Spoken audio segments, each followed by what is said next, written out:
श्रीगणेशाय नमः। अस्य श्रीरामरक्षास्तोत्रमन्त्रस्य बुधकौशिकऋषिः श्रीसीतारामचन्द्रो देवता।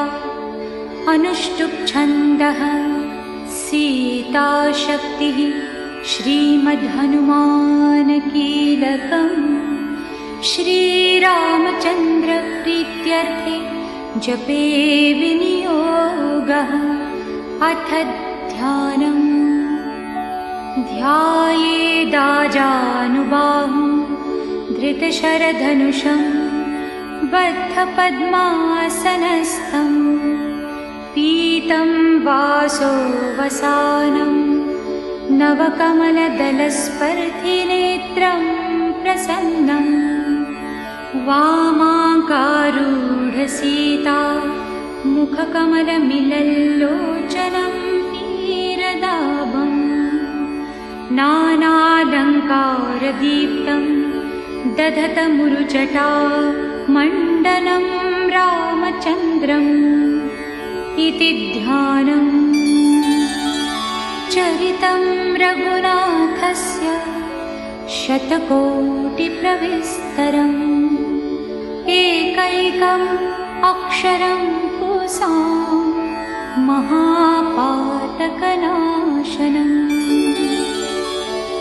ध्यात्वा नीलोत्पलश्यामं रामं राजीवलोचनं। जानकी लक्ष्मणोपेतं जटामुकुटमण्डितम्। सासितूर्णधनुर्बाणं पाणिं नक्तं चरान्तकं।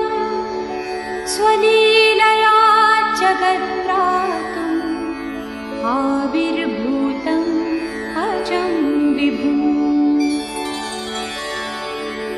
रामरक्षां पठेत् प्राज्ञः पापग्नीं सर्वकामदां। शिरो मे राघवः पातु भालं दशरथात्मजः। कौसल्येयो दृशौ पातु विश्वामित्रप्रियश्रुती। घ्राणं पातु मखत्राता मुखं सौमित्रिवत्सलः। जिह्वां विद्यानिधिः पातु कण्ठं भरतवन्दितः। स्कन्धौ दिव्यायुधः पातु भुजौ भग्नेशकार्मुकः। करौ सीतापतिः पातु हृदयं जामदग्न्यजित्। मध्यं पातु हरद्वंसी नाभिं जाम्बवदाश्रयः। सुग्रीवेशः कटी पातु सखिनी हनुमत्प्रभुः। पुरूरघुत्तमः पातु रक्षकुलविनाशकृत्। जानुनी सेतुकृत् पातु जङ्घे दशमुखान्तकः।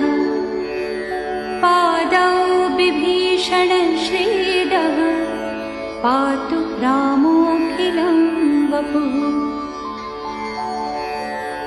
एतां रामबलोपेतां रक्षां यः सुकृती पठे। सचिरायुः सुखी पुत्री विजयी विनयी भवे। पातालभूतलव्योम चारिणश्छद्मचारिणः न द्रष्टुमपि शक्तास्ते। रक्षितं रामनामभिः। रामे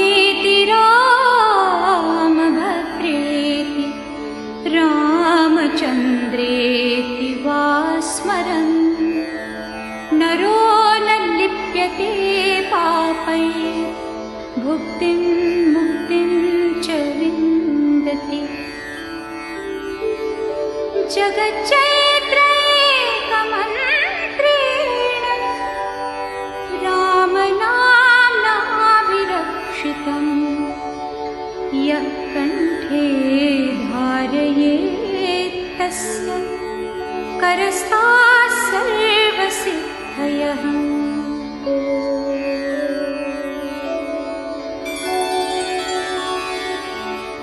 वज्रपञ्जरनामेदं यो रामकवचं स्मरेत् अव्याहताज्ञः सर्वत्र लभते जयमङ्गलम्।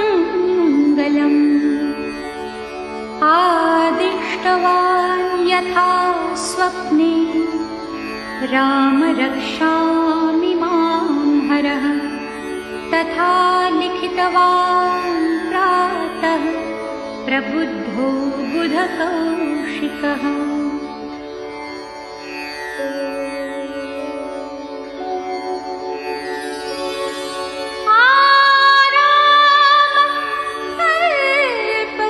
वृक्षाणां विराम सकलापदाम्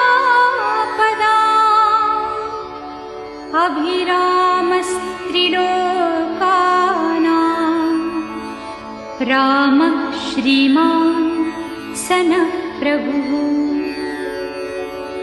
तरुणोरूपसम्पन्नो सुकुमारो महाबलः पुण्डरीकविशालाक्षो क्षीरकृष्णाजिनाम्बरौ। फलमूलाशिनौ दान्तौ तापसौ ब्रह्मचारिणौ पुत्रौ दशरथस्यैतौ भ्रातरौ रामलक्ष्मणौ शरण्यौ सर्वसत्त्वानां श्रेष्ठौ सर्वधनुष्मताम् रक्षः कुलनिहन्तारौ त्रायेतां नो रघुत्तमौ।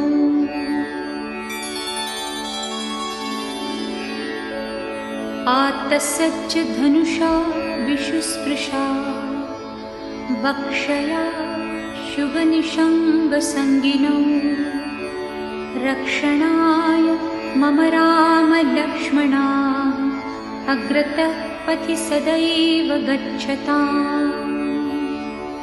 सन्नद्ध कवची खड्गी चापबाणधरो युवा गच्छन् मनोरथोऽस्माकं राम पातु स लक्ष्मणः।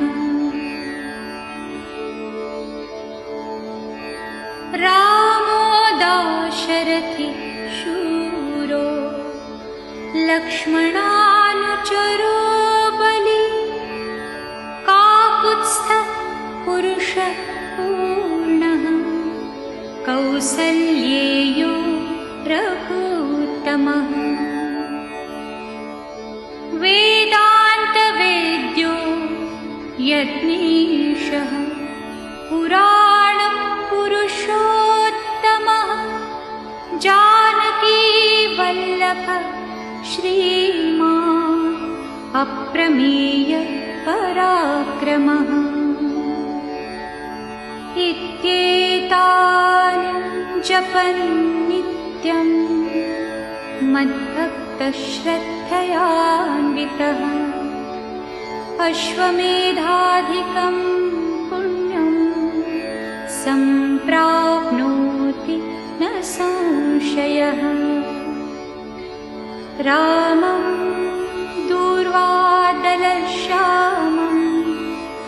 पद्माक्षं पीतवाससं स्तुवन्ति नामभिर्दिव्यैर्न ते संसारिणो नराः।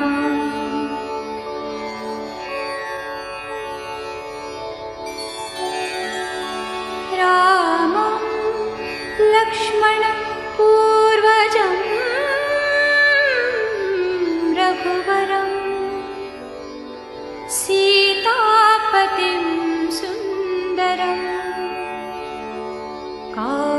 करुणाकरसूत्रधरं करुणार्णवं गुणनिधिं विप्रप्रियं धार्मिकं राजेन्द्रं सत्यसन्धं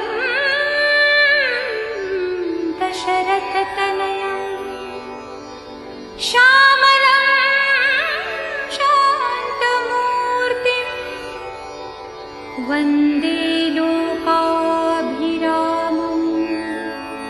रघुकुलतिलकं राघवं रावणारिम् रामाय रामभद्राय रामचन्द्राय वेधसे रघुनाथाय नाथाय सीताया पतये नमः। श्रीराम राम रघुनन्दन राम राम श्रीराम राम भरताग्रज राम राम श्रीराम राम रणकर्कश राम राम श्रीराम राम शरणं भव राम राम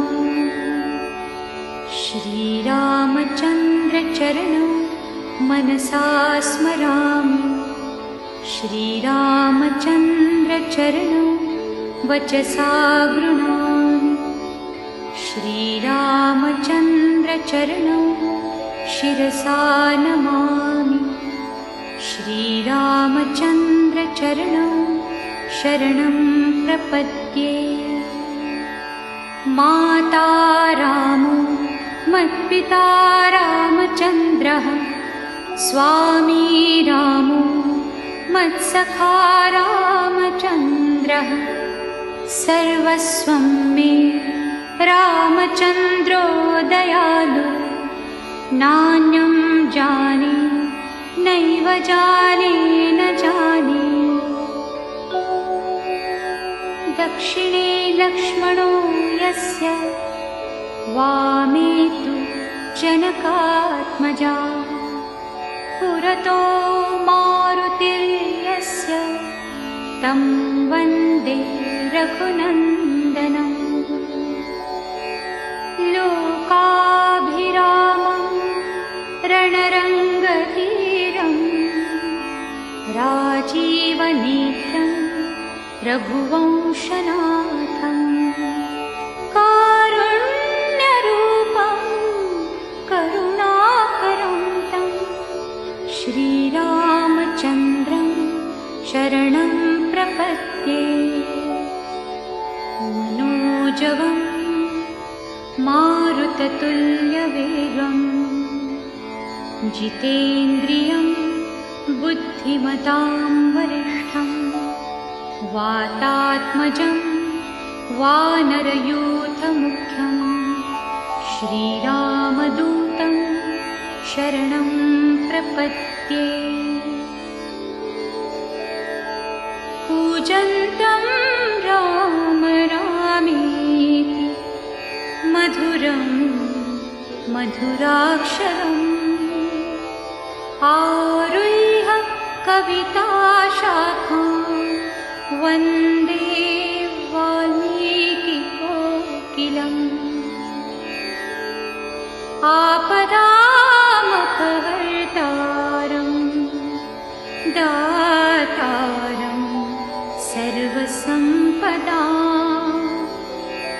लोकाभिरामं श्रीरामं भूयो भूयो नमाम्यहम्। भर्जनं भवबीजानाम् अर्जनं सुखसम्पदाम् तर्जनं यमदूतानां राम रामेति गर्जनम्। रामो राजमणि सदा विजयते रामं रमेशं भजे। रामेणाभिहता निशाचरचम् रामाय तस्मै नमः। रामान्नास्ति परायणं परतरं रामस्य